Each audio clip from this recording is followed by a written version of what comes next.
Well, hello there, ladies and gentlemen. This is Scott Manning coming to you live from Scott Manning YouTube Sports Talk.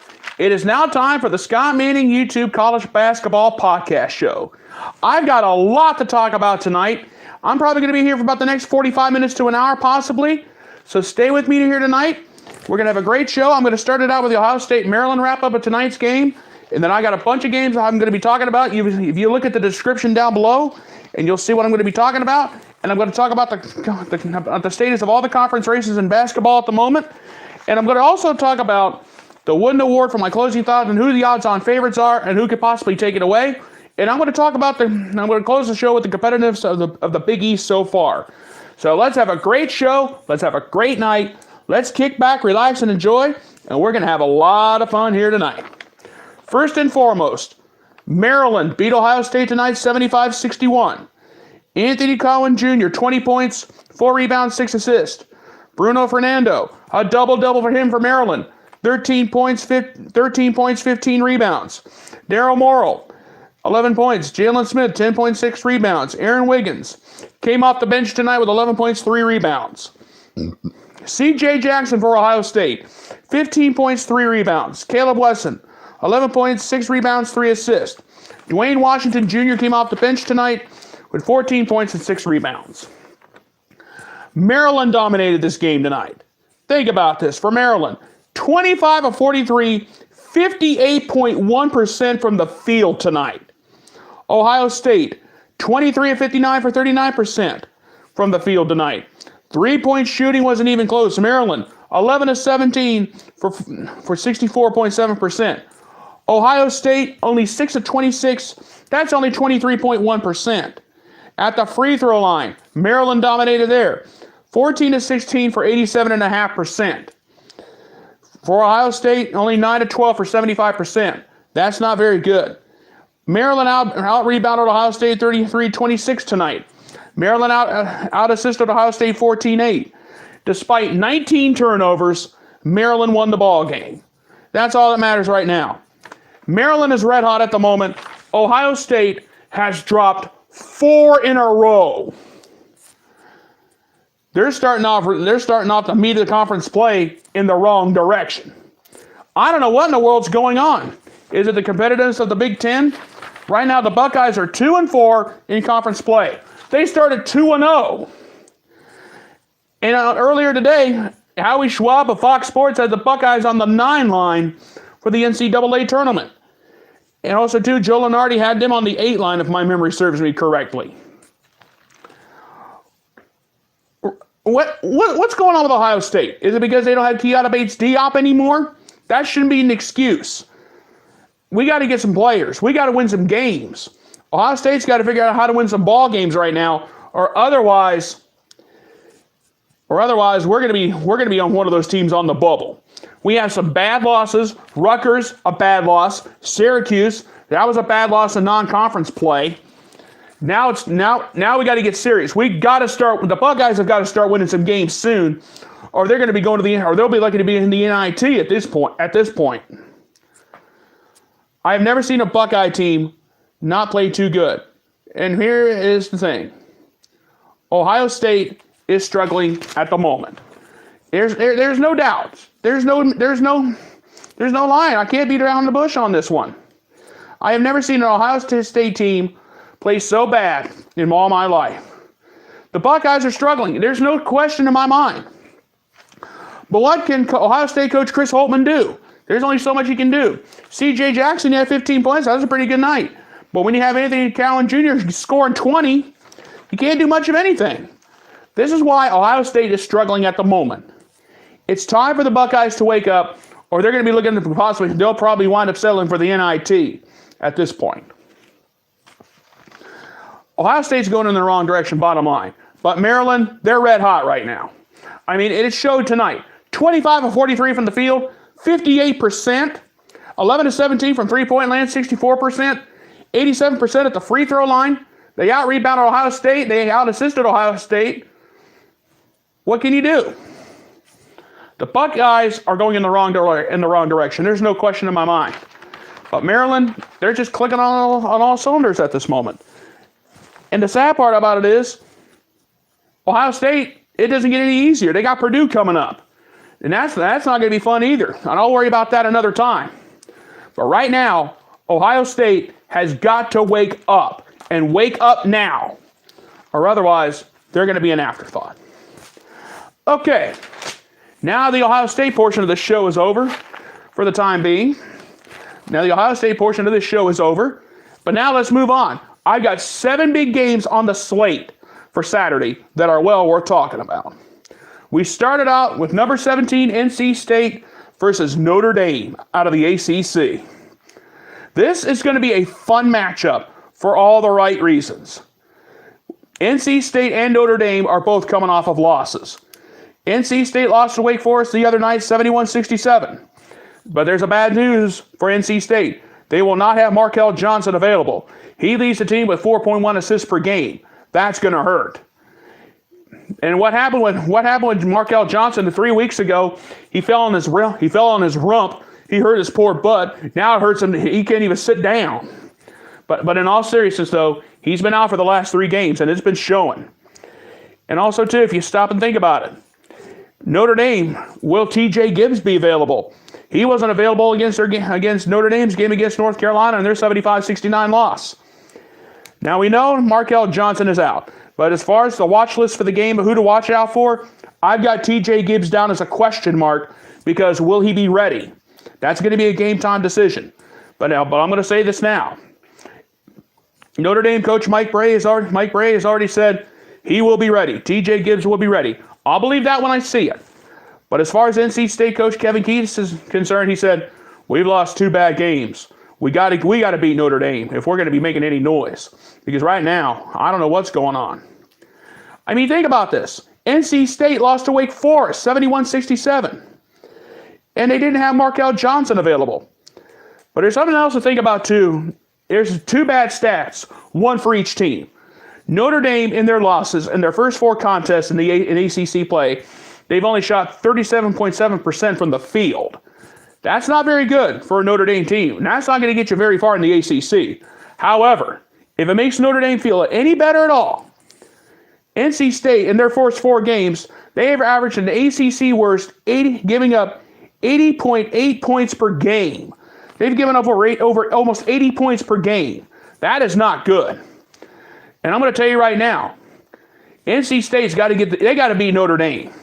But however, I think Notre Dame is going to be the more hungry of the 2 if you stop and think about it, because Notre Dame right now is on the outside looking in. Notre Dame, because literally, according to the NCAA tournament, they're looking for playing for seeding right now.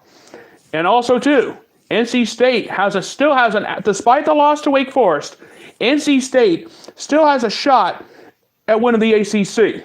And I'll get to the ACC race here a little later on in the show. Don't go away. Now, I got the players on the watch list. Now, NC State's going to have no Markel Johnson available due to injury. But still, Torin Dorn, 14.4 points per game. That could be a very important thing. He had an average of 7 rebounds per game. He leads the team in that. He shoots 50.3% from the field. That could be very important down the road. C.J. Bryce, another one I got on the watch list. 11.5 points per game, 4.9 rebounds per game. He shoots 50% from the field, and he's a very confident 73.7% free throw shooter, and he averages 46% from beyond the arc. That could be very important. They're going to need that They're going to need all the 3-pointers they can get from C.J. Bryce on Saturday against Notre Dame. There's no doubt in my mind. However, for Notre Dame, I got T.J. Gibbs down as a question mark, just as a precaution, because we don't know if he's going to be ready or not. He does average 14.1 points per game, 3.9 assists per game. He only averages 35% from the field, but he does shoot 74% from the free throw line. That's important right there. The other 2 I have on the watch list for Notre Dame are John Mooney, 13.7 points per game, 10.4 rebounds per game. He leads their team in rebounds. That's huge. He also shoots 84% from the free throw line. He shoots 54.2% from the field. My apologies there. Sometimes my own writing's hard to read. Also, too, he does average 78.7% from the free throw line. That can be very important. And he's a very, very confident 45.9% shooter from beyond the arc. That could be huge as well on Saturday. DJ Harvey, 11.7 points per game. He does average 4.3 rebounds per game, and he shoots 42.5% from the field, and he does shoot 73.4% from the free throw line. That could be important too. But the biggest question mark for this game is, will TJ Gibbs be ready? I'm going to tell you right now, they may need him, because right now he's our leading scorer right now, and if he's out of the game, that's not going to be very good for Notre Dame. And I'm going to tell you right now, Notre Dame needs to hope and pray.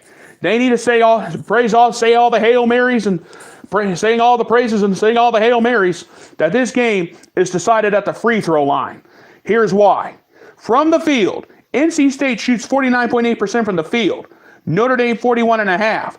Give that to NC State. If this game is decided from the field or from three-point land, or beyond the arc, I should say, give it to NC State. But if this game comes down to a free throw contest, Notre Dame has the advantage. 74.1% from the free throw line for Notre Dame, 70.1% for NC State.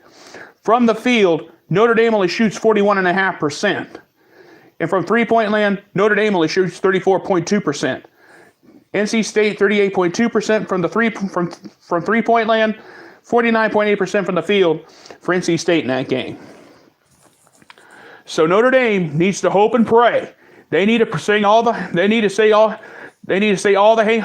Hail Marys and start praying that this game, they may need Sister Jean from Loyola, Chicago to save them. Because if it comes down to if this game is decided at the free throw line, give it to Notre Dame. If it's decided from the field or three-point shooting, give it to NC State. Now, I know Markel Johnson will not be available. TJ Gibbs, still a game-time decision. We'll have to wait and see on that. But the bottom line is, NC State and Notre Dame both need wins in the ACC. Very, very badly. Next on the list. We talking about the Big Ten now, baby. Number 25, Indiana versus Purdue. Indiana is coming off of a bad loss to Nebraska, 66-51. Langford and Howard, 35 points combined. That was it. And also, too, think about this. Indiana coach Archie Miller said after that loss to Nebraska, we just got blindsided. We can't do anything. We can't hit much of anything. We couldn't hit anything at the free throw line the other night. And it shows. But also, too, Langford didn't have 35 points along with Howard. They both combined for 35. That was it. Not very good. Now, Purdue is coming off of a huge win over Rutgers, 89-54. Carson Edwards, 19 points, 6 assists. Purdue coach Matt Painter said, bring on Indiana. We got an in-state battle with them. We're both fighting for positioning in the NCAA tournament. We have a Big Ten. We're in the middle of it. And right now, our team is in the middle of a Big Ten conference race with an outside chance of winning it. And I'll get to that in a second. But think about this for a minute. I've got two players down to watch for the Indiana game, for this game. From Indiana, Romeo Langford. 15.8 points per game. He's going to need every bit of that and then some. 5.5 rebounds per game. They're going to need every bit of that.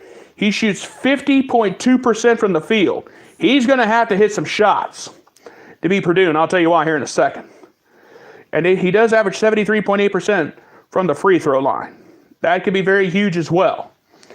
Juwan Morgan, 16.5 points per game. He's going to have to answer the bell very, very quickly. 7.8 rebounds per game, 2.3 assists per game.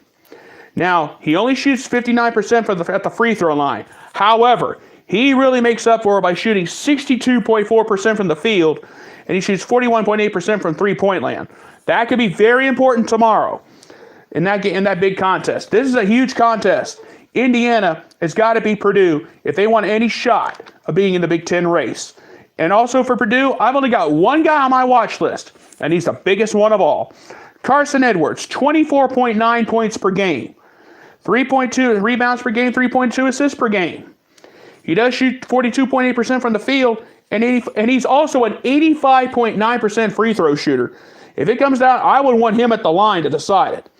And he may only shoot 38.4% from three-point land, but I'm more worried about the 85.9% at the free throw line. That could be very important tomorrow. And also, too, in this big battle of the Hoosier State in the Big Ten, here's what needs to happen. Indiana and Purdue, if they get into a free throw contest, give it to them. If it's a three-point contest, it's going to be close. If this game is decided in the field, give it to Indiana. That is their only hope. Because right now, Indiana is averaging 50.9% from the field as a team. Purdue only 45.3%. Not very good. If this is a free throw contest, give it to Purdue. They shoot 71.2% at the free throw line as a team. Indiana, 66.2%. If it's a three-point contest, it's going to be close. Here's why. Purdue, they shoot 37.4% from the three-point land to 35.3% for Indiana at the from beyond the arc. Ladies and gentlemen, this is a marquee matchup in the Big Ten. Forget about Michigan, Wisconsin. This is a time where you need to be thinking about Indiana is a basketball state. In the state of Indiana, college basketball is a religion to about 95% of those people in the state. Outside of the Indianapolis 500, this is the biggest sporting event of the year for the state. I'm not kidding. I'm not going to lie to you. This is important tomorrow because right now Purdue has an outside shot of winning the Big Ten crown. And winning the Big Ten regular season, I should say. Indiana, they want to at least get a double bye in the Big Ten tournament. I know we're in the middle of January. I know it's only January 18th. I do realize that. But come on, we need to be thinking about conference tournaments because they're about a little less than about 2 months away. I know it's a ways down the road, but we need to start talking about this now because I'm telling you, the Big Ten's going to get crazy here in the next couple of months. And let's think about this for a second. Matt, if Carson Edwards, Indiana's got to find a way to stop him. Because if Carson Edwards gets free, look out. Romeo Langford, 18.6 points per game, he's got to show up. Dwan Morgan, 16.5 points per game, they're going to need every bit of that if Indiana wants to beat Purdue tomorrow. But at Purdue, the reason why I only got Carson Edwards on the watch list because he's the only guy to think about. That's going to be the biggest issue for Indiana all day. And that's all there is to it. I'm not making this up. But this game tomorrow on Fox at 1:30 is going to be fun, and it's going to be well worth the watching, ladies and gentlemen. So let's enjoy that game. I know we're going to be getting 5 to 8 inches of snow here in the Columbus area. It's going to be a great day tomorrow. That's all there is to it. Bottom line. All right. We've started in the ACC. We've been in the Big Ten. Now it's back to the ACC. I want to talk about this game. This game for a lot of reasons. It's the Pitt Panthers versus the Syracuse Orange. So Pittsburgh and Syracuse, that's a big game too. Because you got to remember something. Both teams have a shot at winning the ACC crown. Here's what I'm talking about. Pitt is coming off of a huge win over Florida State, 75-62. Trey McGowan and Xavier Johnson, the freshman diaper dandy backcourt, 46 points combined in that game. I'm not lying. 46 points combined. And I've got those two on my watch list. I'll get to that in a second. But Pitt coach Jeff Capel has already said, we're starting to come back in the ACC. If we can get some more quality wins, that would help us tremendously. Now, let's talk about Syracuse and Jim Boeheim for just a minute.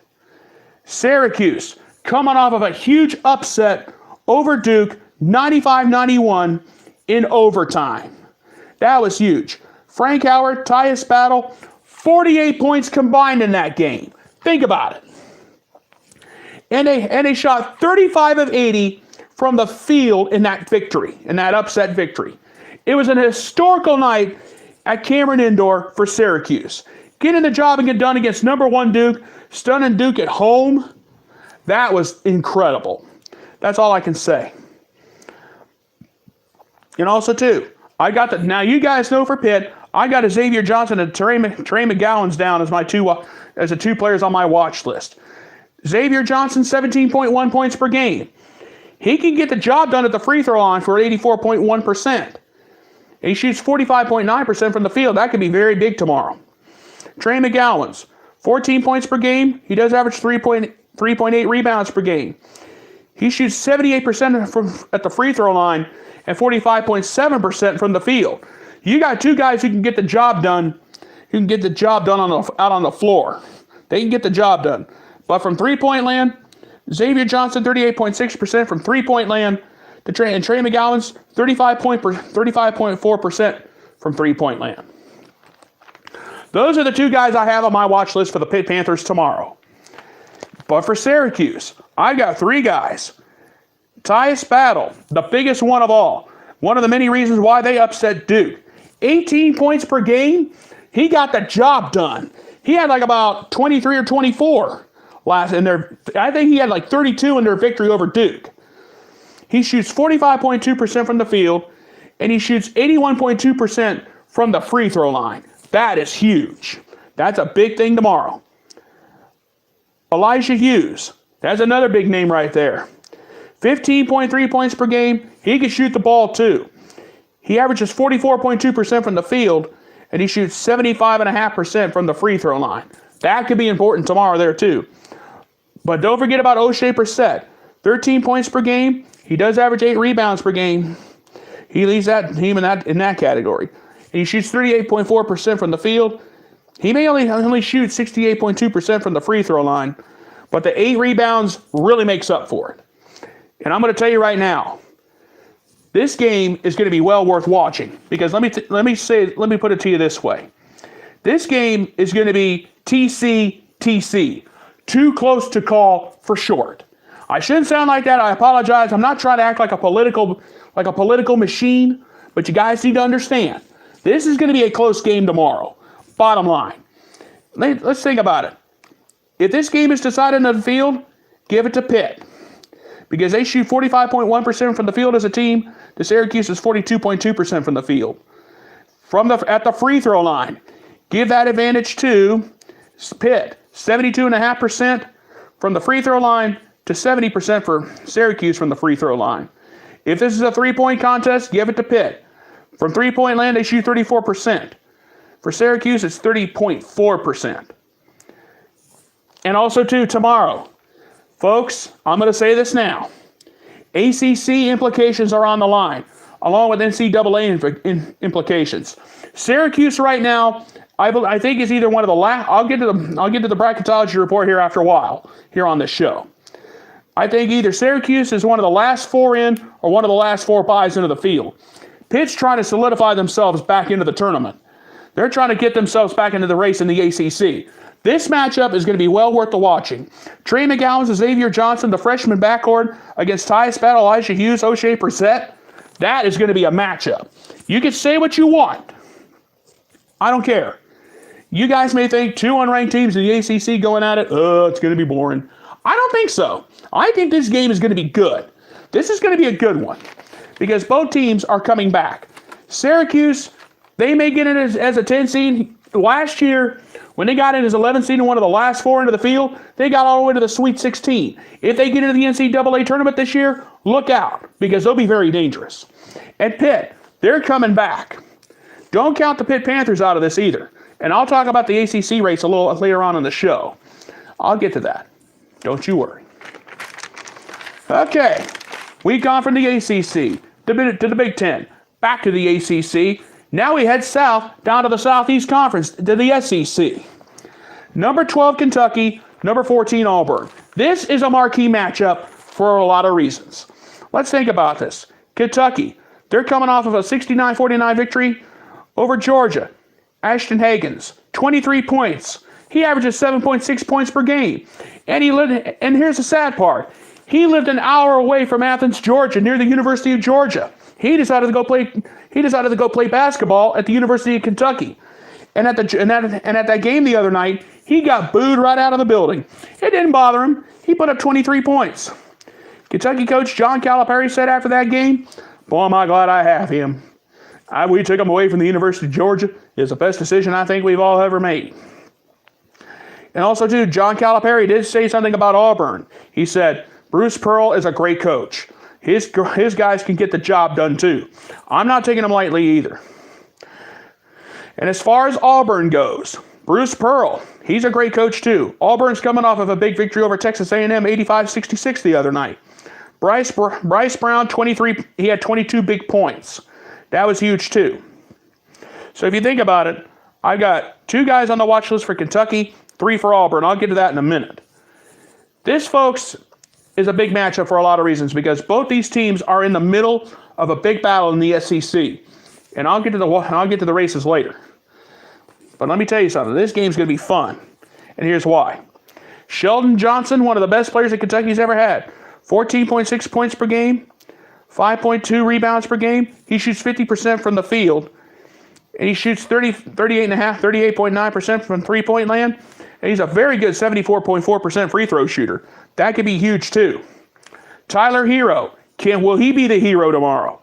13.1 points per game, 4.3 rebounds per game. He's a very, very confident 87.9% free throw shooter. This game, if I had to pick somebody I want at the line, Tyler Hero would be the one I want because he can get it done at the line. And he also too, he does shoot 44.8% from the field. That could be very big too, going to that matchup tomorrow. For Auburn, Bryce Brown, 16.2 points per game. He had 22 in the victory over Texas A&M. He shoots 41.7% from the field. He's also, what helps too is his confidence at the free throw line is fantastic at 78.6%. 2 other guys I have on my watch list. Jared Harper, 15.1 points per game. Very impressive. 6.7 assists per game. That could be huge too. He shoots 38.7% from the field. However, he does really make up for it by shooting 83.9% at the free throw line. That could be huge too. And he does shoot 40% from three-point land. That could be very important as well in the game tomorrow. Austin Wiley, 10.8 points per game. However, the one thing that sticks out for me is he shoots 58.1% from the field. He may only average 61.5% from the free throw line, but the 58.1% from the field really makes up for it. Now, I'm going to say this now. This matchup is going to be fun.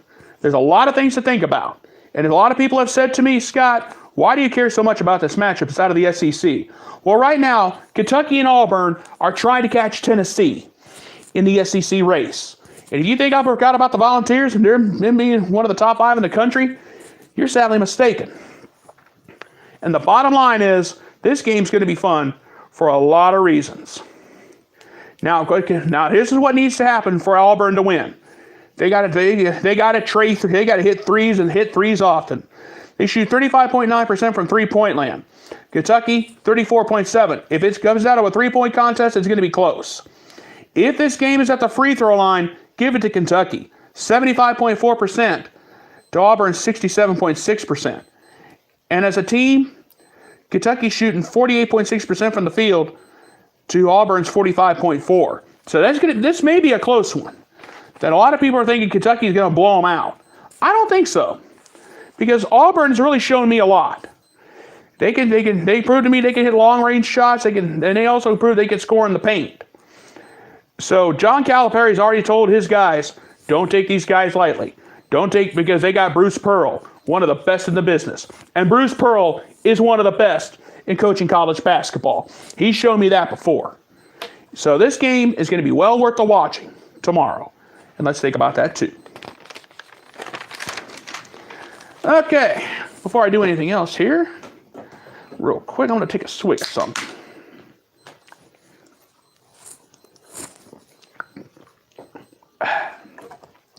Now, the next game on my watch list, TCU Kansas State. Now you're thinking, okay, we've gone from the ACC to the Big Ten to the ACC to the SEC. Now we're going to the Big 12. TCU Kansas State. This game is going to be interesting for a lot of reasons.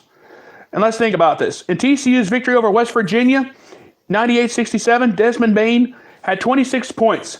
6 TCU players were in double figures in that game. But there's one bit of bad news for TCU. Jalen Fisher is out for the season, and he will transfer to another school. That news came from TCU coach Jamie Dixon the other day. And also, too, let's think about this. Desmond Bain is one of the guys on my watch list, and I'll get to the watch list here in a second. I got a lot of guys on the watch list. And the bottom line is, this game is going to be fun for a lot of reasons. Now for Kansas State and their coach Bruce Weber, they're coming off of a big win Kansas State's coming off of a big win over number 20 Oklahoma, 74-61. And the game before that, they upset Texas Tech. One of those teams competing for a shot at the Big 12 title. That could be huge too. And I'm also going to say this too.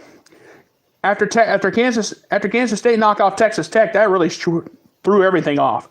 Oklahoma, they were number 20 in the country. They're going to be out of the top 25. If Kansas State wins this game, whoever wins this game is going to be in the top 25 in the country. That's all there is to it. And the bottom line is, it's going to be a battle. And let's think about this. For TCU, Desmond Bain, 14.7 points per game, 5.6 rebounds per game, 3.1 assists per game. He shoots 53% from the field. He's also an 84.8%. He averages 84.8% at the free throw line. That could be very important. And he shoots 39.7% from three-point land. That's very important in that game tomorrow. They're going to need everything from Desmond Bain. But don't worry, he's got some help. Kurat Noy, 14.2 points per game. He shoots 50.4% from the field. That could be huge tomorrow. And he also averages 81.8.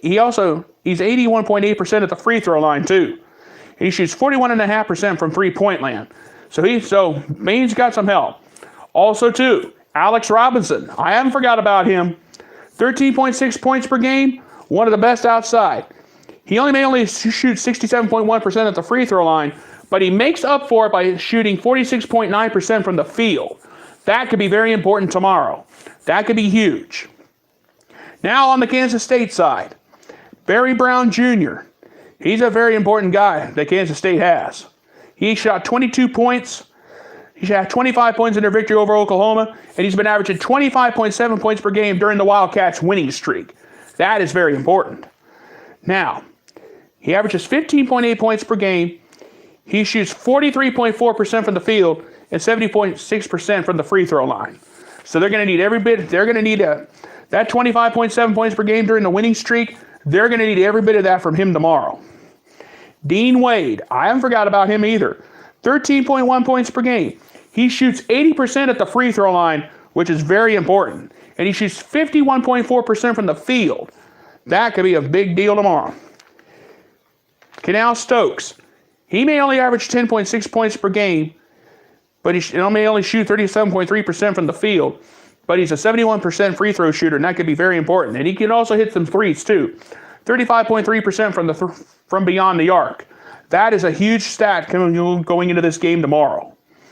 Now TCU on paper looks like the better team, but the basketball power index is giving Kansas State a 55% shot of winning this game.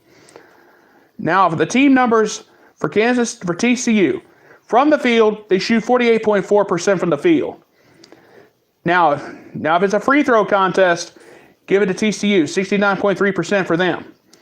From three-point land, 36.8%. So TCU looks better on paper, but Kansas State may give TCU a fit. They shoot 42.4% from the field as a team, 63.8% at the free throw line. That could be very important. And they shoot 32% from three-point land. They got to do a better job of hitting threes if they want to win tomorrow. Now this game has something on the line too. Some big positioning in the Big 12 is up for grabs. And whoever wins this game will have a better shot of possibly catching Kansas, Texas Tech, and Iowa State in the Big 12 race. And that's all it boils down to. All right. We've now left the Big 12. Now we head up to the East Coast of the United States, up to the Big East Conference. One big game tomorrow. St. John's versus Butler. Right now, Butler's on the outside, is one of the last four teams into the field in the NCAA tournament. And there's been some struggles for Butler, and I'll get to those here in a minute. Now, St. John's, last night they suffered a setback. They were one time in the top 25, but not much anymore. However, they did get an 81-66 victory over Creighton the other night. Shamari Pons, 22 points, 8 assists. Mustafa Heron, 18 points and 7 to 10 from shooting. That was big. But what about Butler? They knocked off DePaul. They did beat DePaul 87-69. Jordan Tucker and Kamar Baldwin had 36 points combined in that victory. So there's a lot of things, something to think about there too. I got 4 players for St. John's on the watch list. And also, too, St. John's coach Chris Mullen's already said, we're going to be competing in the Big East this year. There's no doubt in my mind. We could be a team that can ruin the party for a lot of people. And I'm going to say it now. It's going to be an interesting day of what we're going to be looking at. This is a game that can make or break anybody's season. Now, for St. John's, Shamari Pons, 20.6 points per game. You know he can get it done. He can get the job done too. But he's got support from Mustafa Heroin. 15.1 points per game, 46.3% from the field. He shoots 45% from three-point land, and he also shoots 76.8% at the free throw line. That is very important. LJ Figueroa, he may only shoot 55.7% from the field. However, he does have seven rebounds per game with 14.9 points per game as well. He shoots 42.3% from three-point land. Marvin Clark II, that's another big story. 12.5 points per game. He does shoot 45.2% from the field. He's a very confident 80.8%. He averages 80.8% very confidently at the free throw line. He may only shoot 39% from three-point land as well. However, this is a big game tomorrow for both teams. Butler's trying to get themselves back into the try to solidify a position in the NCAA tournament. A big victory over St. John's could be a big help and could go a long way. Now for Butler, think about this. Kamir Baldwin, 17 points per game, 5.6 rebounds per game, 4.1 assists per game. He may only shoot 43.9% from the field, but Baldwin is an 85% free throw shooter. He can get it done at the free throw line if need be. That could be very important tomorrow. Paul Jorgensen, I haven't forgot about him either. 12.4 points per game, 3.2 rebounds per game. He may only average 69.7% from the free throw line, but he shoots 40.2% from beyond the arc. That could be very important tomorrow. And he also shoots 41.7% from the field. Sean McDermott, he may only average 10.6 points per game, but he shoots 83.3% from the free throw line, and that could be very important tomorrow. So the bottom line is, this game could be very close, and it could go either way. Let's think about this for a minute. St. John's this game needs to be decided in the paint. It needs to be decided from inside the arc. That's where St. John's is best. 48.4% from the field to 46.1% for Butler. Now at the free throw line, if this is a free throw contest, give it to Butler. 74.9% of the free throw line for Butler to 70.4% at the free throw line for St. John's. If this is a three-point contest, it's going to be close. 39.5% for three-point land for St. John's to 37% for Butler. Bottom line is, there's Big East implications riding on the line in this game. And everybody knows what can happen and what can go right and what can go wrong. St. John's has got to get this game decided in the paint. It's got to be decided inside the arc. But if they need to hit some threes, that would be the best time to do it. I'm going to tell you right now, if this is decided at the free throw line, that's where Butler can win it. And that's something to think about going into the game tomorrow. Now, the last game I want to talk about is the big main event for Saturday. Number 1 Duke, number 4 Virginia. Wow. Virginia is coming off of an 81-59 victory over Virginia Tech on the other night. DeAndre Hunter, 21 points. Ty Jerome, 14 points, 12 assists, a double-double for him in that victory. Virginia coach Tony Bennett said after that game, I didn't get much of a chance to watch the Duke-Syracuse contest. All I know is it wasn't pretty for Duke. And that's all you need to know right now. And that's all we're going to need if we're going to win on Saturday. Now, as for Duke, you know about their coming off that bad loss to Syracuse 95-91. Zion Williamson had 35 points in that game. And that was bad. You get a 35-point performance and it's not enough, and that's not good. What's also not good is Trey Jones is out with a separated shoulder. He'll be out for a month, according to Coach Mike Krzyzewski. And Cam Reddish, will he be ready? He was out due to an illness on Monday night in that loss. So literally, Duke had to adjust with 2 bench guys, and it did not look pretty. So Cam Reddish is a big question mark going into that game, going into the battle against Virginia tomorrow night. And also, too, what Duke does not need to do is that 9 for 43 from three-point land for 20.9%. I have not forgot about that. I have not forgotten about how bad Duke played on Monday night against Syracuse. Was it a fatigue factor? We don't know. But I'm telling you, Duke cannot play this bad. If they play like they did against Syracuse, Virginia is going to have a field day. Cam Reddish has got to get better, and he's got to come back and play. He's got to do what Michael Jordan did one time, play with the flu. He's got to do what he's got to do. Now, Trey Jones, he's out for a month with a separated shoulder. So that means I can scratch Trey off. I don't know if I can scratch Cam Reddish off or not. But I'll get to Duke here in a second. But for Virginia, Kyle Guy, he could be a go-to guy. 15.3 points per game, 4.3 rebounds per game. And he can shoot 87.9% at the free throw line. He's also a very confident shooter he shoots 47.2% from the field, and he can shoot 46.7% from beyond the arc. Excuse me. He could be a big go-to guy. But I got two more on the guys on the watch list for Virginia. DeAndre Hunter, 14.4 points per game, 5.3 rebounds per game. He shoots 82.1% at the free throw line. He also can shoot 52.3% from the field. That could be big tomorrow. That could be very important too. Ty Jerome, 13.2 points per game, 4.1 rebounds per game. He shoots 76% from the free throw line. He can also shoot 42.7% from the field and 41.2% from three-point land. You guys know about Barrett and Williamson for Duke. I'm not going to bore you with those because those are the two best players that they have right now. And now, the team numbers, and this is huge. There's a big advantage for Virginia. Here's why. From the field, if it's decided in the field, very, very slight edge for Duke. That's a very important, that could be big. At the free throw line, Duke's been struggling at the free throw line, 67.7% at the free throw line for Duke, 77.7% for Virginia. And now, from three-point land, huge advantage for Virginia.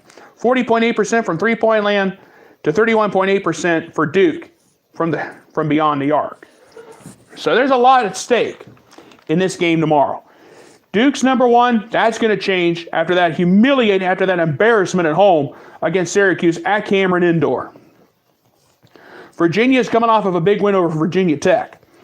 And the status of the ACC race is about to get very interesting. And I'm going to tell you right now, all these 7 games that I've mentioned are going to be big. And I mean big, as in, you better be ready and buckle your seatbelts, fans. You're going to have a very, very long day tomorrow. That's all there is to it. And I'm not going to lie. Because that Duke-Virginia matchup, that's the big main event. And can Duke come back? They got Williamson and Barrett. They can get the job done. But what about Cam Reddish? Will he be ready? That's a question that's going to have to be answered tomorrow night. All right. Here's the status on all the races in the ACC. I mentioned some of these teams. There's a few that did not get mentioned.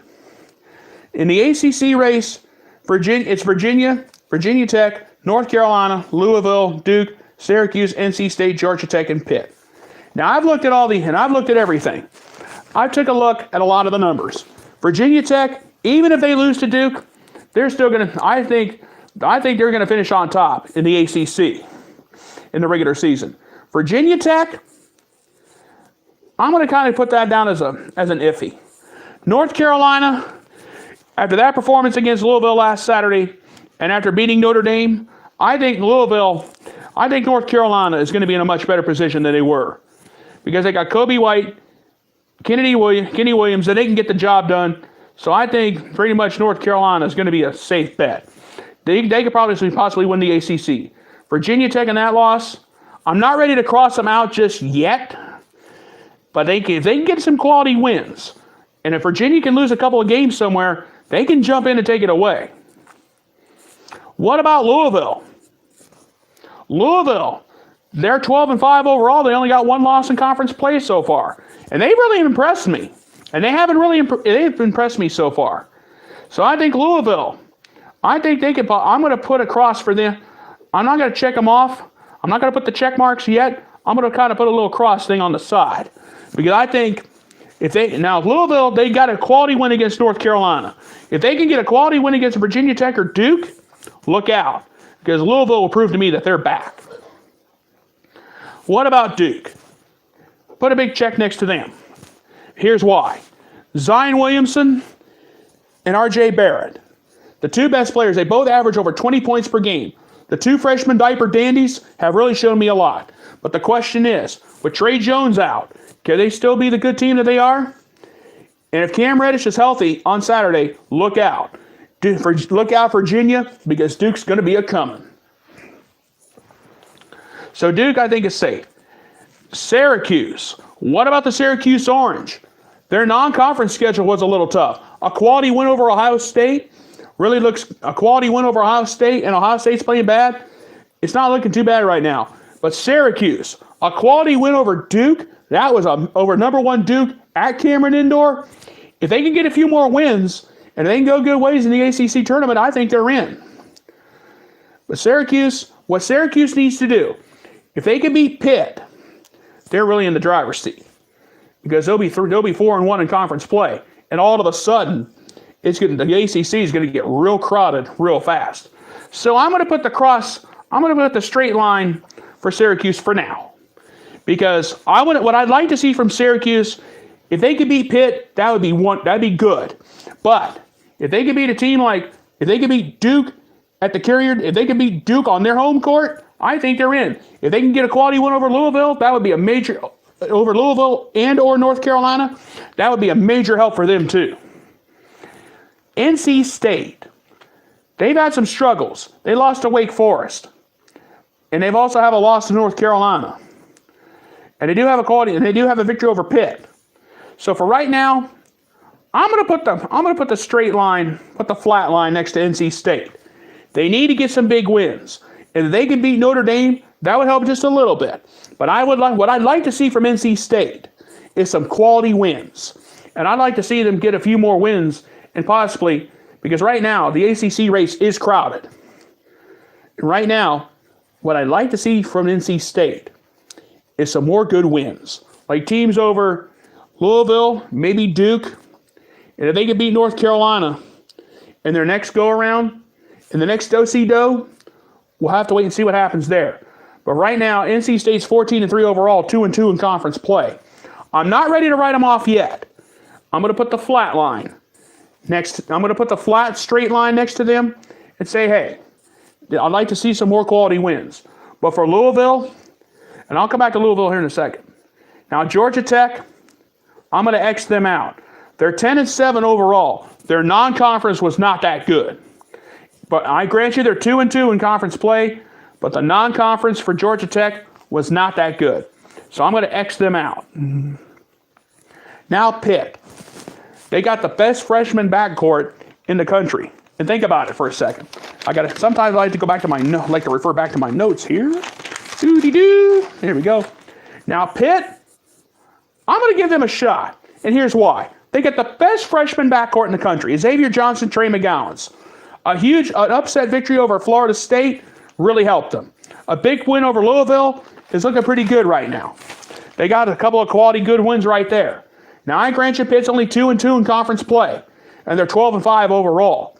But I'm going to be honest with you. I could see Pitt possibly coming out of the pack to take it away. I've seen stranger things happen. I grant you. However, we got a long way to go. This season's not over. The ACC season is not over yet. So if anybody can, and of all the teams that I've mentioned who could come out and take it away from Virginia, my best bet would probably be either Duke, Louisville, or North Carolina. Now, I grant you Syracuse is 3-1 in conference play, but they had a tough non-conference schedule. Now, I grant you Syracuse is 3-1 in conference play right now, but they got some work to do. Yes, that upset victory over number one Duke on the road is a big help. And their non-conference, a big victory over Ohio State is looking pretty good right now. But what I'd like to see from Syracuse is some quality wins against, and another big quality win would be at the Carrier Dome against Duke. Now, Syracuse, I know they got to face North Carolina, Virginia, Virginia Tech. A quality win over one of those three would go a long way. And that's all there is to it. Now, as far as Pitt could use some help. Pitt can beat Syracuse, and all of a sudden we can get some of these teams in front of them to lose. That would be a help too. Excuse me. I got a little ear itch, so you have to kind of excuse the snort right there. All right, let's talk about the Big East for a minute. Villanova got a big victory tonight over Xavier. A little while ago, so I got to kind of make a correction. They're now 14-4 overall, 5-0 in conference play. Villanova has really come back, and I'll tell you why. Phil Booth, that's all you need to know. I mean, right now, Villanova, they're just clicking on all cylinders right now. They had a bad non-conference start, losing to Michigan, losing to a bunch of teams that they should not have lost to. Right now, they're 5-0 in conference play. And they're 14-4 overall, and they're leading the Big East. Now, Villanova coach Jay Williams has already simplified his team. We got into Big East play. Look out. We're now 5-0. Phil Booth and company have gotten the job done. So I think, will Villanova win the Big East? I think they'll win the Big East, barring any strange miracle. Now, what about Marquette? Oh, I haven't forgotten about Marquette. I haven't forgotten about Marcus Howard at all. Now, grant you Marquette's 15-3 overall and 4-1 in conference play. Could they possibly take that conference away from Villanova? I'm going to say yes, because I think right now, if you stop and think about it at the moment, I think right now Marquette would be the best bet to take the conference away from Villanova. I really do. You got Marcus Howard, one of the best players right now in the Big East. And you got one of the best head coaches that Marquette's had in years, in Steve Wojciechowski. Marquette has really proven that they can get the job done. Look at their non-conference schedule. A big victory over Wisconsin in Milwaukee. Think about that. Because right now, I think Marquette would be the best bet to catch Villanova in the Big East. Now, Xavier, X them out. They're 11-8 now. They're 11-8 overall and 3-3 in conference play. They're going to be on the outside looking in. St. John's. Now, the St. John's Red Storm has shown me a lot this season. They were in the top 20 for about 1 week. For a week there. But unfortunately, a bad loss to Villanova really hurt them. Now, all of a sudden, they're 15-3 overall and 3-3 in conference play. Now, can they catch Villanova or Marquette? I don't think so. However, I will say this. I will give them a shot. St. John's, if they can get some more quality wins against like Villanova or Marquette, that would go a long way. But here's the deal. St. John's, Shamari Pons is their best player right now. And you'll have a chance to see him tomorrow against Butler. And Butler I don't even have him in the top 6 right now. I don't even have them in conference play at the moment. St. John's, don't forget about, and St. John's, they're going to be the NCAA tournament. But some more quality wins against teams like Seton Hall, Marquette, and Villanova would go a long way. And that would be a help to them. Now speaking of Seton Hall coach Kevin Willer's already said, we got a lot of guys who can get the job done. And I'm going to tell you right now, we can be a team that can make some noise in the Big East tournament. So, Seton Hall, will they be able to catch Villanova? No. Not in the regular season. However, they got Miles Cale. He can get the job done. And Seton Hall they may only be at 500 in the conference, but they're 12-6 overall and 3-3 in conference play. Seton Hall is not going to win. They're not going to win the Big East regular season. But Seton Hall, they're in the same boat. Get some big victories over St. John's, Marquette, and Villanova. Maybe a victory or two. That would go a long way in their resume for the NCAA tournament. But I'm going to tell you right now, as far as Seton Hall goes, winning the Big East, I think in the Big East regular season, that's going to be out of the question. As far as the conference tournament, if they can get themselves into a good position, look out for Seton Hall.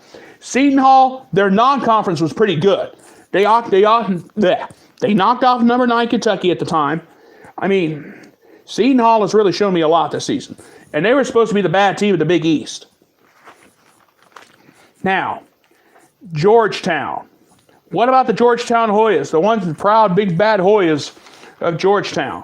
Head coach Patrick Ewing has said, we got work to do. And right now it's showing. 12-6 in conference, 12-6 overall, 2-3 conference play, cross them out. I don't think Georgetown's is as strong as it's been in the past. I really don't. I grant you it's not 1984. I grant you Patrick Ewing is not the big, bad, fat, ugly dude that we saw playing back in the 80s. However, Georgetown has got some work to do. And I'm not going to lie. But if Georgetown can get some wins against Seton Hall, Xavier Marquette, and Villanova, that would go a long way in helping their tournament resume. But when you're only going 500 in conference play, that's not good. You got to be careful not to get five. You can't be playing 500 ball, especially in the Big East, one of the most competitive conferences in all of college basketball, next to the ACC. So Georgetown, I'm going to cross them out for now. I'm going to cross them out because right now they're below 500 in conference play. They're 12-6 overall. I grant you that looks pretty good, but when you're below 500 in the conference, that's not too good. So I'm going to cross them off for now, and I've already crossed off Xavier after what I saw tonight. So your best bets for winning the Big East are Villanova and Marquette. Now Villanova, they got Phil Booth and company. Marquette, they got Marcus Howard, one of the best players in the Big East, and that's all there is to it. Now, let's talk about the Big Ten. That's the most important conference race. Michigan State is on top in the conference. Yes, they're 7-0 in conference play, but they're 16-2 overall. It's going to come down to Michigan State and Michigan. So I'm going to put checks next to the both of them. But what about Maryland? A big victory tonight. After the big victory tonight over Ohio State, that's going to help Maryland. So I think Maryland has a shot at winning the Big Ten crown. But what about Purdue and Iowa? Purdue, they're 11-6 overall, grant you. Their non-conference was not that good. But now when you get into the heart of conference play, they're 4-2. I'm going to flatline them for right now. Because right now, Purdue will be in the NCAA tournament, no doubt. There's no doubt in my mind. But as far as them possibly taking the Big Ten away, we'll have to wait and see on that. Because Purdue's got to face Michigan yet. They got to face Michigan State. And pretty much, I have Iowa down too. I've only got 5 teams from the Big Ten because either Michigan State, Michigan, Maryland, Purdue, or Iowa will win it all. Now, Iowa, grant you, they're 4-3 in conference play, 15-3 overall. The 3 conference losses don't look too good. But right now, Fran McCaffrey's got his guys ready. And I've already talked about Carson Edwards and Matt Painter. Those guys are going to be the guys to look out for. Maryland, a big victory tonight over Ohio State was a real big help. Michigan, they're undefeated. You got John Beilein has already told his guys, we're undefeated because we played hard. And he's right. But we got to worry about Michigan State. Cassius Winston, look out for him. Nick Ward, Joshua Langford, if he comes back and he's healthy, look out. But right now, the top 3, Maryland, Michigan, Michigan State, that's where the conference is going to be decided. Don't count Purdue out just yet. They got a big game over against Indiana tomorrow. That could be huge too. And Iowa, don't count them out either. And that's all I'm going to say about the Big Ten because there's only really 5 teams with a shot of winning the Big Ten crown or winning the Big Ten regular season. But remember, we got the single bye and the double bye when they go into the Big Ten tournament. So keep that in mind. Now, the Big 12. This is the big one. This is the biggie. I want to talk about the Big 12 for a lot of reasons. And the bottom line is, I feel like talking about the Big 12 because I'm going to tell you right now, we have 4 teams. Actually, I think 1, 2, 3, 4. We got some teams with a shot at it. I got 8 teams down, and I'm going to talk about each one of them. Kansas, despite not having LeGerald Vick out for the season, and despite not having Udaka Azubuike, he's possibly gone for the season. I still think they could still win the Big 12. Texas Tech, they're still smarting over that loss to Kansas State a couple of weeks ago. However, Texas Tech is good with Jared Culvert. He could shoot the basket. He could shoot the ball. He could shoot the rock. I think Texas Tech can still do it. Kansas State, The one that knocked off Texas Tech a couple weeks ago. I talked about Barry Brown Jr., and I've talked about those guys already. Now they're 3-2 in conference play. I'm going to give them a shot of possibly winning the Big 12 crown. Iowa State. Yes, they're 13-4 overall, 3-2 in conference play. And now let's think about this for a minute. Iowa State has shown me a lot. They got Shaka Mayak. He got Mayak. He can shoot the ball. They're 3-2 in conference play. I think they can take it away. TCU. They're only at 500 in conference play right now, and they're 13-3 overall. I'm going to flatline them because TCU head coach Jamie Dimon has lost a player who's going to be transferring, and I've talked about that already. Baylor, 10-6 overall, 2-2. X them out. Oklahoma, 13-4, 2-3 in 13-4 overall, 2-3 in conference play. Lon Kruger's already said the bad loss to Kansas State really hurt us, and it did. So cross them out. Texas, 10-7 and 2-3, cross them out. So right now, it's a 4-team race. It could possibly be a 5-team race. Kansas on top, despite no Azubuike.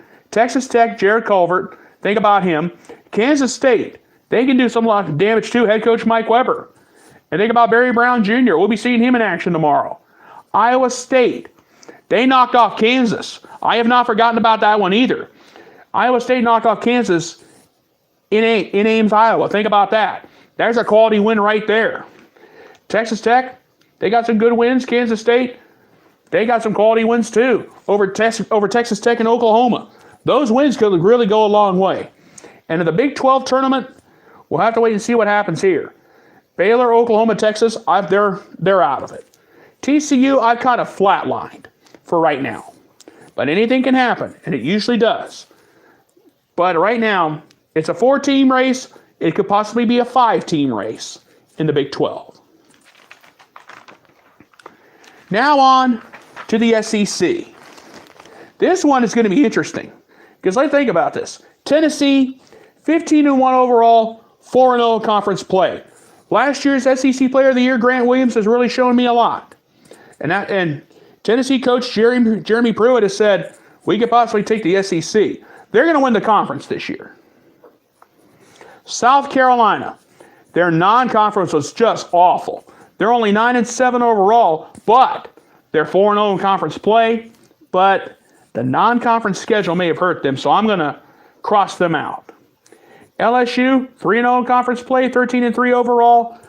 They're kind of on the line of being in the NCAA tournament, so I'm going to go ahead and I'm going to put them down as a possibility. Ole Miss, 13-3, 3-1. They got a couple of bad losses somewhere, so I'm going to kind of flatline them for now. Kentucky, 13-3 overall, 3-1 in conference play. I've talked about what John Calipari has done, Tyler Hero, and what his guys can do. I'm going to put a check next to them. Now Auburn, I talked about Auburn earlier this evening. 13-3, 2-1 overall in the conference play. 13-3 overall.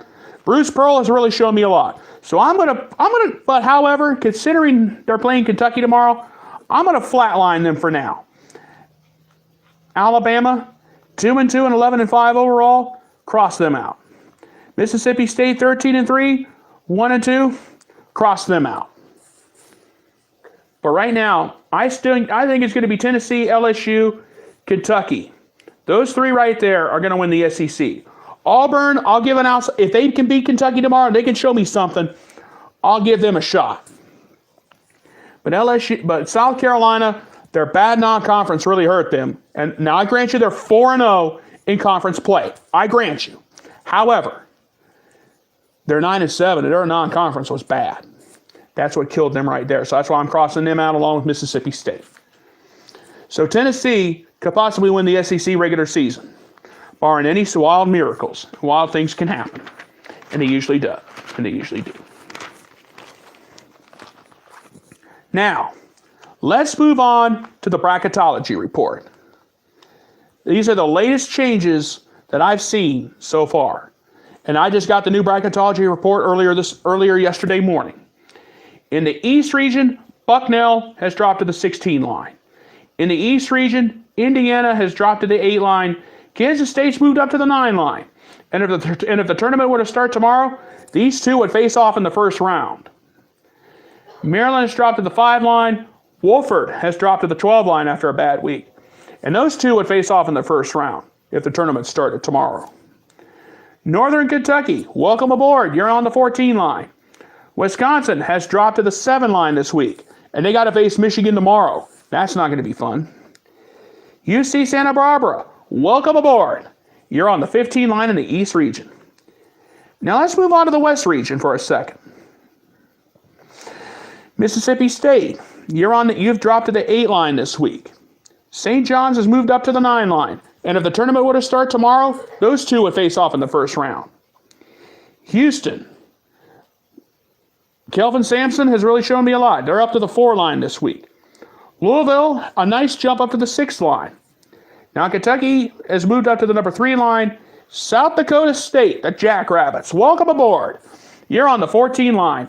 And congratulations, if the tournament were to start tomorrow, you'd face Kentucky in the opening round. Iowa, with a nice jump up to the 7 line this week. And Grand Canyon, welcome aboard. You're on the 15 line in the West region. Now let's move on to the South region. Not much movement in the South. Radford, welcome aboard. You're on the 14 line. Ole Miss, you've moved up to the 7 line this week. Seton Hall, you've taken a minor setback and dropped down to the 10 line. And if the tournament were to start tomorrow, you two would be facing off in the first round.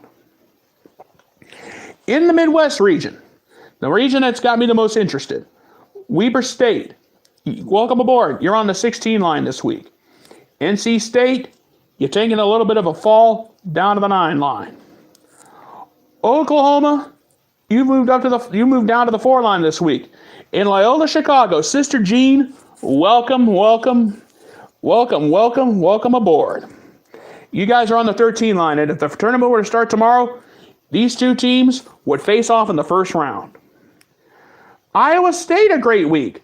You moved up to the 6 line. Virginia Commonwealth, you're now on the 11 line this week after a wild week. And you two teams would face off in the first round if the tournament were to start tomorrow. The Marshall Thundering Herd, welcome aboard. You're on the 14 line this week. LSU, you're up to the 7 line this week. UCF, you drop down to the 10 line. And if the tournament were to start tomorrow, those two teams would face off in the first round. And Princeton, you've dropped down to the 15 line. You Ivy League boys have got to get some big wins, and that's all there is to it. Now the teams on the bubble. The last 4 byes into the field. Syracuse, if they can get a win tomorrow against Pitt, they may be able to get themselves out of that mess. Seton Hall, you got some work to do. Seton Hall, if you can win the Big East Conference, you can get some big wins, you may be able to play themselves out of it. Virginia Commonwealth, you've been having some struggles. Texas, you're going to have to win the Big 12 tournament to have any chance of getting in. Now, the last 4 into the field are, as it stands right now, is Arizona. I didn't talk about the Pac-12 because there wasn't much to talk about and much to brag about in the Pac-12 tonight. Minnesota, the Golden Gophers, you got to get some quality wins. You're going to have to win the Big Ten tournament just to get in. The Temple Owls, not the same Temple Owls that we had under John Chaney when he tried to attack John Calipari many years ago. Butler, you got a big game against St. John's tomorrow.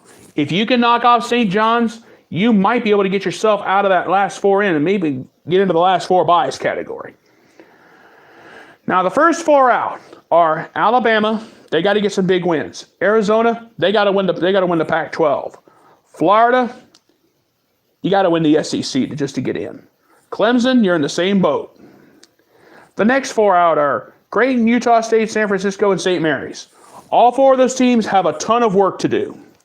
And that's all there is to it, ladies and gentlemen. And that's all there is to it. And now, ladies and gentlemen, at long last, it is now time for my closing thoughts on this night. I want to talk about the Wooden Watch, the John Wooden Player of the Year Award. There's 2 guys that always stick out in my mind. Zion Williamson of Duke, along with R.J. Barrett. However, there's one player out of the pack that we've not talked about. Actually, there's 2 of them that come to mind. Grant Williams of Tennessee. He's had a phenomenal season this year. He could be the player that could take it away. Also, too, Shamari Pons, he could, out of the Big East, out of St. John's, he could possibly take it away. But I'm going to tell you something. A lot of people have said Zion Williamson's going to win Player of the Year. Is there anybody who can stop him? If anybody can stop it, I think it'd be his own teammate, R.J. Barrett. Because Barrett's averaged more points per game than Zion Williams by only this much. But I'm going to tell you right now, if I had to pick somebody besides R.J. Barrett and Zion Williamson, I would have to go with Grant Williams of Tennessee or Shamari Pons of St. John's. Look what they've done this season. And would you believe Carson Edwards? He could be the Player of the Year. I haven't forgot about Carson Edwards of Purdue either. He averages almost 25 points per game. Shamari Pons almost 20 points per game, and I do believe either Grant Williams, I don't have his information in front of me. I think he either averages 20 points per game or close to. So if I had to go away from Duke and away from Zion Williamson and R.J. Barrett, I would go with either Carson Edwards of Purdue, Grant Williams of Tennessee, or Shamari Pons of St. John's. Those would be the best bet for Player of the Year, for the Wooden Award. And I'm going to tell you right now, look out. It's going to get very interesting. And one last thing before I go. You notice I talked about the Big East Conference a little bit ago, and you notice I talked about them. Well, let me tell you something. The competitiveness in the Big East has really shown this season. 13 of 25 games, almost 50% of the games, have been decided by 6 points or fewer. And it's been a crazy season in the Big East. And I've already said, if you want to know what's going to happen in the NCAA tournament, watch the Big East tournament. And it's showing right now. That's why Villanova and Marquette are sitting at the top of the conference. And the bottom line is, the Big East is going to get crazy. You think it was crazy for the Big East in non-conference play? Now that we're into the meat of the Big East schedule and the conference schedule now, it's going to get crazy. 13 to 25 games decided by 6 points or fewer. That's something to think about. And the bottom line is, the competitiveness in all the power conferences in college basketball are going to get real crazy, real fast. And I'm going to tell you now, look out. Because tomorrow, St. John's and Butler, I've got a feeling it's going to be a close one. And it has been. And right now, Butler has more to play for.